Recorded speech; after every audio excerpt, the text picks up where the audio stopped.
ಬಿಜಾಪುರ ನಗರದಲ್ಲಿ ಪಾಕಿಸ್ತಾನ ಧ್ವಜ ಯಾರು ಹಾರಿಸ್ಯಾರ ಮತ್ತು ಅದಕ್ಕೆ ಯಾರು ಕುಮ್ಮಕ್ ಕೊಟ್ರ ಅವರಿಗೆ ನಾವೇನದ ಪ್ರಮೋದ್ ಮುತಾಲಿಕ್ ಅವರು ಹೇಳಿದ್ರು, ಸಿಂದಗಿ ಧ್ವಜ ನಮ್ಮ ಶ್ರೀರಾಮ್ ಸೇನೆ ಕಾರ್ಯಕರ್ತ ಹಾರಿಸಿಲ್ಲ, BJP ಕಾರ್ಯಕರ್ತ RSS ಹಾರಿಸಿದ, ಇದು ಮಾಧ್ಯಮ ಮುಖಾಂತರ ಹೇಳ್ಬಿಟ್ರು.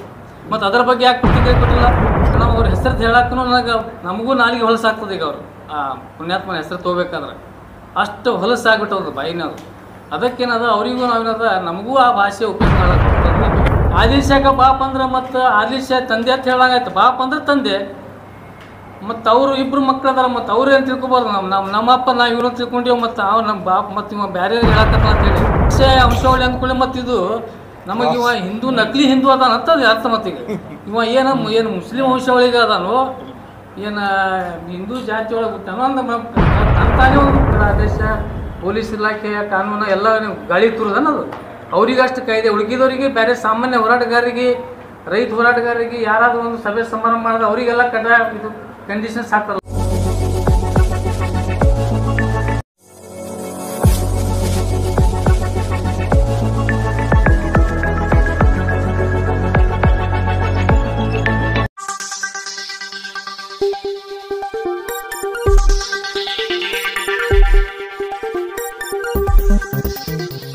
स्वागत है आपका यस न्यूज कर्नाटक एक्सप्रेस में। मैं आपके साथ सुफियान। ಮಾನ್ಯ ಯತ್ನಾಳ್ ಅವರು ತಮಗೆಲ್ಲ ಗೊತ್ತಿದ್ದ ಹಾಗೆ ಈಗಾಗಲೇ ಸಾಕಷ್ಟು ಸಲ ಬರೀ ಮಾಧ್ಯಮ ಮುಖಾಂತರ ಆಗಲಿ ಮತ್ತು ಇನ್ನಿತರ ಕಾರ್ಯಕ್ರಮಗಳಲ್ಲಿ, ಸಭೆ ಸಮಾರಂಭಗಳಲ್ಲಿ ಅವ್ರದ್ದು ಗುರಿ ಒಂದೇ ಏನಂದ್ರೆ ಬರೀ ಒಂದು ಕೋಮಿಗೆ ಏನದ ಬೈಯುವುದು, ಅದು ಬಿಟ್ಟು ಬೇರೆ ಏನೂ ವಿಷಯ ಇಲ್ಲ. ಪಾಕಿಸ್ತಾನ ಮುಸಲ್ಮಾನರು ಇದು ಬಿಟ್ಟು ಏನೂ ಅವ್ರ ಅಜೆಂಡಾ ಇಲ್ಲ.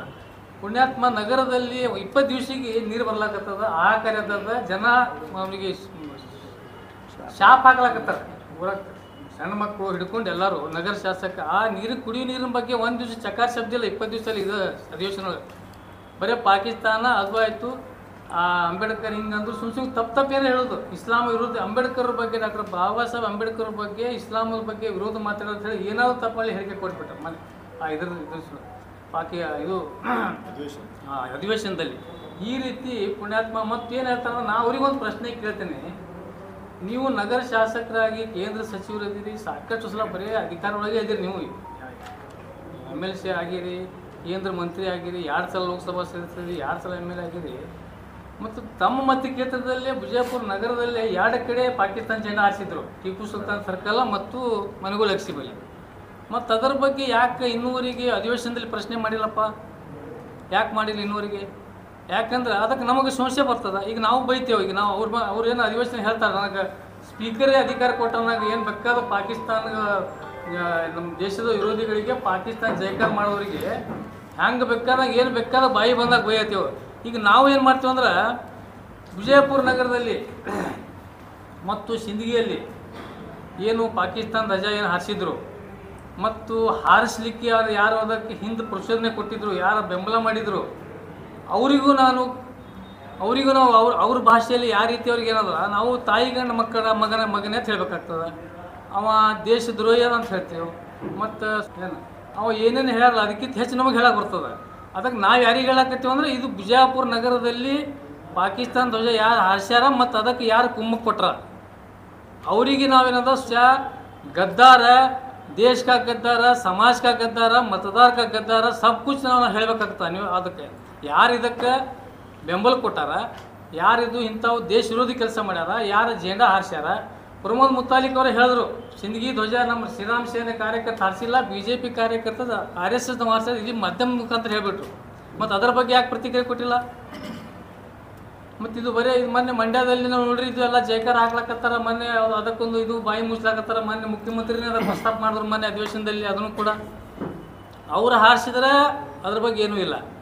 ಬಿಜಾಪುರ ತಂದಗೆ ಏನು ನೈತಿಕತೆ ಅದ? ತನ್ನ ಕ್ಷೇತ್ರ ಒಳಗೆ ಜೆಂಡಾ ಹಾರಿಸ್ಕೊಂಡು ನಾವು ಮರ ಪುಣ್ಯಾತ್ಮ. ಮತ್ತು ಅದ್ರ ಬಗ್ಗೆ ಮುಂದೆ ಬೇರೆ ಹೇಳಕ್ಕೆ ಏನು ನೈತಿಕತೆ ಅದು ಪುಣ್ಯಾತ್ಮಗ? ಮೊದಲು ಅಭಿವೃದ್ಧಿ ಕಡೆ ಲಕ್ಷ ಕೊಡೋದು ಬಿಟ್ಟು ಆ ಶಿವಾಜಿ ಜಯಂತಿ ಇನ್ನೊಂದು ಹೇಳಬೇಕಾದ್ರೆ, ಈಗ ಭಾಷೆ ಯಾವ ರೀತಿ ನಾವು ಅವ್ರ ಹೆಸರು ಹೇಳಕ್ಕೂ ನಮಗೂ ನಾಲಿಗೆ ಹೊಲಸಾಗ್ತದೆ. ಈಗ ಅವರು ಆ ಪುಣ್ಯಾತ್ಮನ ಹೆಸರು ತೊಗೋಬೇಕಾದ್ರೆ ಅಷ್ಟು ಹೊಲಸಾಗ್ಬಿಟ್ಟವ್ರು ಬಾಯಿನವ್ರು. ಅದಕ್ಕೇನದ ಅವರಿಗೂ ನಾವೇನದ ನಮಗೂ ಆ ಭಾಷೆ ಉಪಯೋಗ ಮಾಡಕ್ಕೆ ಬರ್ತದೆ. ಅದಕ್ಕೇನದ ಪುಣ್ಯಾತ್ಮ ನಿಮ್ಗೆ ನಾ ಹೇಳಕತ್ತೀವಿ, ನಗರದ ಅಭಿವೃದ್ಧಿ ಕಡೆ ಲಕ್ಷ ಕೊಡ್ರು. ನೀರಿಲ್ಲ, ಕುಡಿಲಕ್ಕೆ ನೀರು ಸಾಯ್ಲಾಕತ್ತಾರೆ. 20 ಒಂದೊಂದು ತಿಂಗಳಗಟ್ಟಲೆ ನೀರು ಬರ್ತಾಯಿಲ್ಲ ಕುಡಿಲಕ್ಕೆ ನೀರು ನಗರದಲ್ಲಿ. ರೋಡ್ಗಳು ಹದಗೆಟ್ಟವ. ಅದು ಸುಮ್ಮ ಪುಣ್ಯಾತ್ಮಗಳು ಅವೇನೋ ಕಾಂಟ್ರಾಕ್ಟರ್ ಗುತ್ತೇದಾರ ಪುಣ್ಯಾತ್ಮ ಇದು. ಇಷ್ಟೆಲ್ಲ ಅಭಿವೃದ್ಧಿ ಆಗಬೇಕಾದ್ರೆ ಇದು ಗುತ್ತೇದಾರ ಏನು ಮಾಡಿದ್ರು, ಇದು ಏನದ ಆ ಕೆಲಸ ರೋಡ್ಗಳು ನಾನೇ ಮಾಡೀನಿ ಅಂತೇಳಿ ಏನು ಹೆಸರು ತೊಗೊಳಕತ್ತ ಇವರು. ಅದು ಆ್ಯಕ್ಚುಲಿ ದೇವರಾಣಿಗೆ ಹೇಳ್ಬೇಕು ಅವರು. ಇದು ಗುತ್ತೇದಾರರು ಅಲ್ಲಿ ಏನದ ಹೋದ ಸಲ ಏನೋ 40% ಏನು ನಡೆದಿತ್ತು, ಆ 40% ಕೊಟ್ಟು ಇವ್ರನ್ನ ಆ ಮಂಜೂರು ಮಾಡ್ಕೊಂಡು ಬಂದು ಅವ್ರು ಕೆಲಸ ಮಾಡ್ಯಾರದು. ಹೊರತಾಗಿದ್ದು ನಗರ ಶಾಸಕರದ್ದು ಏನೂ ಇದ್ರಾಗಿದ್ದು ಸೇರಿಲ್ಲ 10 ರೂಪಾಯಿ. ಇದು ನಾವು ಎಲ್ಲಿ ಬೇಕಾದ್ರೆ ಗಂಟುಷ್ಟವಾಗಿ ಹೇಳಕ್ಕೆ ಅನಿಸಿದ್ದೀನಿ. ಅದಕ್ಕೇನದ ಪುಣ್ಯಾತ್ಮ ನಾವು ಜನ ಯಾರು ಮತ ಹಾಕ್ಯಾರಲ್ಲ, ಹಿಂದೂ ಸಮಾಜದವ್ರೆ ಆರ್ಟ್ಸ್ ಅಂದಾರತ್ತಲ್ಲ, ಅವ್ರ ಬಗ್ಗೆ ಕಾಳಜಿ ಮಾಡು. ಮುಸ್ಲಿಂ ಮಂದಿ ಬಿಡಬೇಕಾದ್ರೆ ಅವ್ರು ಅಲ್ಲಿ ಸಾಯ್ಲಾಕತ್ತಾರ, ನೀರಿಲ್ಲ ಕುಡಿಲಾಕ. ಹೆಣ್ಮಕ್ಳು ದಿವಸ ಇದು ಹಿಡಿ ಶಾಪ್ ಹಾಕ್ಲಕತ್ತಾರ. ಅಂಥದ್ದು ಕೆಲಸ ಬಿಟ್ಟು ಅಭಿವೃದ್ಧಿ ಕಡೆ ಲಕ್ಷ ಕೊಡೋದು ಬಿಟ್ಟು ಪಾಕಿಸ್ತಾನ ಮುಸ್ಲಿಮ ಬರೀ ಇದೇ ಹೇಳ್ಕೊತ ಹೋಗೋದು. ಅದಕ್ಕೆ ದಯವಿಟ್ಟು ನಾನು ಯತ್ನಾಳ್ ಅವ್ರಿಗೆ ಹೇಳೋದಂದರೆ, ಮತ್ತು ಮೊನ್ನೆ ಒಂದು ಹೇಳ್ಬಿಟ್ರು ಏನಂದ್ರೆ, ನಾನು ಆದಿಲ್ ಶಾಖ ಬಾಪ್ ಅಂತ ಹೇಳಿದ್ರು. ಆದಿಲ್ ಶಾಖ ಬಾಪ್ ಅಂದ್ರೆ ಮತ್ತು ಆದಿಲ್ ಶಾ ತಂದೆ ಅಂತ ಹೇಳಂಗಾಯ್ತು. ಬಾಪ್ ಅಂದ್ರೆ ತಂದೆ. ಮತ್ತು ಅವರು ಇಬ್ಬರು ಮಕ್ಳು ಅದಾರ, ಮತ್ತು ಅವ್ರು ಏನು ತಿಳ್ಕೊಬಾರ್ದು. ನಮ್ಮಪ್ಪ ನಾವು ಇವ್ರನ್ನ ತಿಳ್ಕೊಂಡೇವು, ಮತ್ತು ಅವ್ರು ನಮ್ಮ ಬಾಪ್ ಮತ್ತು ಇವ ಬೇರೆಯವ್ರಿಗೆ ಹೇಳಕತ್ತ ಅಂತ ಹೇಳಿ ಇದು ಅಂದ್ರೆ ಇದ್ರ ಅರ್ಥ ಬೇರೆ ಬೇರೆ ಅದು ಆಗ್ತಾವ ಮುಂದೆ. ಮತ್ತು ಅದು ಆದಿಲ್ ಶಾ ವಂಶವಾಳಿ ಒಳಗೆ ಬಂದಂಗೆ ಆಯ್ತಲ್ಲ ಇದು. ಮತ್ತು ಆದಿಲ್ ಶಾ ಅಪ್ಪ ಅಂದ್ರೆ ಆದಿಲ್ ಶಾ ಅಪ್ಪ ಯೂಸುಫ್ ಆದಿಲ್ ಶಾ ಅದಾನ. ಯೂಸುಫ್ ಆದಿಲ್ ಶಾ ಅಂದ್ರೆ ಯೂಸುಫ್ 3ನೇ ಆದಿಲ್ ಶಾ ಅವ ಅದಾನ. ಮತ್ತು ಇವನು ಯಾರ ಮಗನೋ ನಾವು ನಮ್ಮ ಆದಿಲ್ ಶಾ ವಂಶವಾಳಿ ಅಂದ್ಕೊಳ್ಳಿ. ಮತ್ತು ಇದು ನಮಗೆ ಇವ ಹಿಂದೂ ನಕಲಿ ಹಿಂದೂ ಅದಾನ ಅಂತ ಅದು ಅರ್ಥ. ಮತ್ತೀಗ ಇವ ಏನು ಮುಸ್ಲಿಂ ವಂಶವಾಳಿಗೆ ಅದಾನೋ, ಏನು ಹಿಂದೂ ಜಾತಿ ಒಳಗೆ ಹುಟ್ಟಾನೋ ಅಂದ್ರೆ ತಂತಾನೇ ಒಂದು ಇಡೀ ಪಬ್ಲಿಕ್ ಭಾಷಣ ಒಳಗೆ ಹೇಳ್ತಾನಂದ್ರೆ, ನಾನು ಆದಿಲ್ ಶಾ ಅಪ್ಪ ಅಂತ ಹೇಳಿದಾಗ ಸ್ವಲ್ಪ ಕನ್ಫ್ಯೂಸ್ ಆಗಲಾಗ್ತದೆ. ಅದಕ್ಕೇನದ ನಾವು ಈ ರೀತಿ ಒಬ್ಬ ಜವಾಬ್ದಾರಿ ಸ್ಥಾನದಲ್ಲಿ ಇರುವಂಥ ವ್ಯಕ್ತಿ ಇಂಥ ಭಾಷೆ ಉಪಯೋಗ ಮಾಡಬಾರ್ದು. ಅದು ಇನ್ನೊಂದು ಏನದ, ಈ ಸಂಘಟಕರು ಏನದಲ್ಲ, ಈಗೇನು ಕಾರ್ಯಕ್ರಮ ಮಾಡಿದಾರಲ್ಲ, ಇವರಿಗೊಂದು ಪೊಲೀಸ್ ಇಲಾಖೆ ಒಂದು ಒಪ್ಪಿಗೆ ಪತ್ರ ತೊಗೊಂಡಿರ್ತಾರೆ ಒಂದು. ಯಾಕಂದ್ರೆ ನಾವು ಯಾವುದೇ ಒಂದು ಸಭೆ ಸಮಾರಂಭ ಮಾಡಬೇಕಾದ್ರೆ ಒಂದು ಒಪ್ಪಿಗೆ ಪತ್ರ ತೊಗೊಂಡಿರ್ತಾರೆ. ಈ ರೀತಿ ನಾವೆಲ್ಲ ಏನಾದರೂ ಅನಾಹುತಗಳಾದ್ರೆ, ಯಾವುದೇ ವೇದಿಕೆ ಮೇಲೆ ಬೇರೆ ಕೋಮುಗಳಾಗಲಿ ಅಥವಾ ಇನ್ನಿತರ ಹೇಟ್ ಆಗುವಂಥ ಸ್ಪೀಚ್ ಆದರೂ ಅಥವಾ ಇನ್ನಿತರ ಏನಾದರೂ ತೊಂದರೆಗಳಾದಾಗ ಅದಕ್ಕೆ ನೇರ ಹೊಣೆಗಾರರಿಗೆ ನಾವೇ ಅಂತೇಳಿ ಹೇಳಿರ್ತಾರೆ. ಅದಕ್ಕಾಗಿ ನಾನು ಮಾನ್ಯ ಪೊಲೀಸ್ ವರಿಷ್ಠಾಧಿಕಾರಿಗಳು ವಿನಂತಿ ಏನಂದ್ರೆ, ಯಾರು ಸಂಘಟಕರಿದ್ದರು ಈ ಕಾರ್ಯಕ್ರಮ ಮಾಡಿದ್ದು ಅವ್ರ ಮೇಲೆ ತಕ್ಷಣ ಅವ್ರ ಮೇಲೆ FIR ಮಾಡಿ ಅವ್ರ ಮೇಲೂ ಕೇಸ್ ಮಾಡಬೇಕು. ಯಾಕಂದ್ರೆ ಈಗಂತೂ FIR ಮಾಡಿ ಅಂದ್ಕೋ ಈ FIRಗೆ ಅದಕ್ಕೆ ಲಿಂಕ್ ಆಗ್ತದೆ. ಈ ಸಭೆ ಮಾಡಿದವ್ರು ವೇದಿಕೆ ಮಾತಾಡಿದವ್ರ ಮೇಲೆ ನೀವು ಮಾಡಿರಿ, ಈಗ ಸಭೆ ಮಾಡಿದವ್ರ ಮೇಲೆ ಮಾಡಬೇಕಾಗ್ತದೆ. ಈಗ ಅವ್ರು ಯಾರದಾರ ಅದು ಮಾಡಿದವ್ರು, ಯಾಕಂದ್ರೆ ನೀವು ಅವ್ರಿಗೆ ಆಲ್ರೆಡಿ ನೀವು ಒಪ್ಪಿಗೆ ಪತ್ರ ತೊಗೊಂಡಿರ್ತಾರಲ್ಲ, ಕಂಡೀಷನ್ಸ್ ಅದಾವ ಅದ್ರಾಗ. ಅದು 12 ಕಂಡೀಷನ್ಸ್ ಇದಾವೆ ಅದ್ರಾಗ ಇರ್ತಾವಲ್ಲಿ. ಪೊಲೀಸ್ ಒಂದು ಒಪ್ಪಿಗೆ ಪತ್ರ ಕೊಡ್ಬೇಕಾದ್ರೆ, ಪರವಾನಗಿ ಕೊಡಬೇಕಾದ್ರೆ. ಇನ್ನೊಂದು ಧ್ವನಿವರ್ಧಕ KP ಆ್ಯಕ್ಟ್ ಒಳಗೆ 136 ಮತ್ತು 107 ಧ್ವನಿವರ್ಧಕ ಬಳಕೆ ಬಗ್ಗೆ ಸ್ಟ್ರಿಕ್ಟ್ ಆಗಿ ಸುಪ್ರೀಂ ಕೋರ್ಟ್ದು ಕೂಡ ಆದೇಶ ಇದೆ, DJ ಹಚ್ಚಬಾರ್ದು ಅಂತೇಳಿ. ಇವರು ರಾತ್ರಿ ಪೂರ್ತಿ ಅದು ಸಮಯ ಏನಿದ್ರು ಕೂಡ ಶಾಸಕ ಇದ್ದರೆ ಅಧಿಕಾರಿ ಇದ್ದರೆ ಏನು ಬೇಕಾದ್ರೆ ಮಾಡ್ಕೋಬೋದ ನಾವು. ಸರ್ಕಾರದ ಆದೇಶ, ಪೊಲೀಸ್ ಇಲಾಖೆಯ ಕಾನೂನು ಎಲ್ಲ ಗಾಳಿ ತುರುದನ್ನದು. ಅವರಿಗಷ್ಟು ಕಾಯ್ದೆ, ಉಳುಕಿದವರಿಗೆ ಬೇರೆ ಸಾಮಾನ್ಯ ಹೋರಾಟಗಾರರಿಗೆ, ರೈತ ಹೋರಾಟಗಾರರಿಗೆ ಯಾರಾದರೂ ಒಂದು ಸಭೆ ಸಮಾರಂಭ ಮಾಡಿದ್ರೆ ಅವರಿಗೆಲ್ಲ ಇದು ಕಂಡೀಷನ್ಸ್ ಹಾಕ್ತಾರಲ್ಲ ಇವರು. ಮತ್ತು ಶಾಸಕರಿಗೆ ವೇದಿಕೆ ಮೇಲಿದ್ದಾಗ ಅವ್ರಿಗೇನು ಯಾರು ಹೋಗ್ಲಿಕ್ಕೆ ಯಾಕೆ ಪೊಲೀಸರು ಹೋಗಿ ನಿಲ್ಲಿಸ್ಬೇಕಾಗಿತ್ತದು, ಆ DJ ಯಾಕೆ ನಿಲ್ಲಿಸಬಾರ್ದು? ಅಲ್ಲಿ ಸುಪ್ರೀಂ ಕೋರ್ಟ್ ಈ ರೀತಿ ಒಂದು ಇದಾಗಿತ್ತು. ಅದ್ರ ಜೊತೆಗೆ ಇನ್ನೊಂದು ಏನಂದ್ರೆ,